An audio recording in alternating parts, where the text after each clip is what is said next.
Hi there, Chris here, another quick tip for you all. In this video we're going to continue our look at painting the Foetid Bloat drone from the Dark Imperium box set.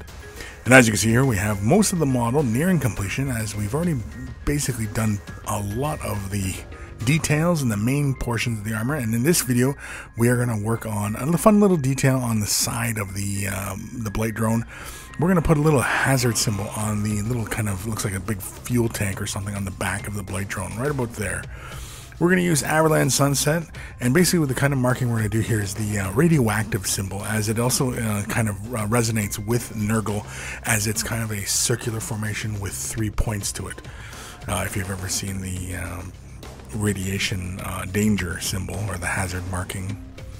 We're going to do this in simply yellow. We're not going to bother doing it in black, as I felt it was just going to be a little too contrasty if I had incorporated the black of the design in there as well. So I left it just simply the yellow. And I also wanted to do it so it kind of looked kind of roughed up and was kind of aged along with that little storage tank as well. Or maybe it's this fuel cell. I have no idea what it is. And of course, basically I start off by drawing the circle into the center and then begin creating the little pie shapes and building outwards. Of course, when you're working like this and you're freehanding your designs, of course, you always want to thin your paint down just a bit with water, but if you can use medium, as it helps with flow, and of course it doesn't break down the viscosity of the paint on this model surface. And of course, you keep your brush perpendicular to the model surface as you work your way around. Uriel yellow is next, and this is obviously going to be a highlight color for our little design here. And of course you can see the design is not entirely perfect, and we're going to fix that in momentarily. We're just going to establish the highlight colors here, basically where I figure they're going to need to be. And I also later on concentrate a little bit more yellow into that center circle. Initially I kind of did it like it was like a almost like a crescent kind of shape on the circle, and then I ended up deciding just to kind of basically color most of that circle in its entirety. Thrash Metal, this is from scale 75. This is a nice deep metallic color. If you're using Citadel, Ironbreaker will do the trick as well.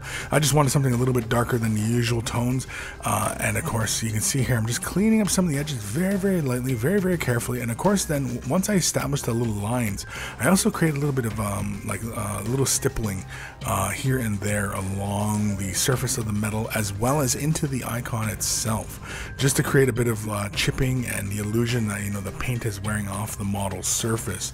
Then of course I also hit the rivet heads on that detail as well. There's those little rivet heads that go around, and of course those were kind of like guides as well as I was working my way around the freehanding of the design. Of course it was a little bit lopsided, but that's all right. Of course, again, you know, it can look more like it's a bit of a spray paint on.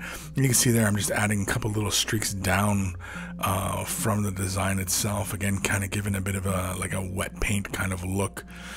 And again, I kind of go back and forth between the Avalanche Sunset and the Thrash Metal. Again, you can see here I'm simply stippling that surface again, giving it a slight texturing kind of to just kind of hide the fact that I was cleaning up some of those edges. But you can see how it adds to the effect of giving us something that looks a bit like worn metal with the icon in place. And as you can see there, it's a lot of fun.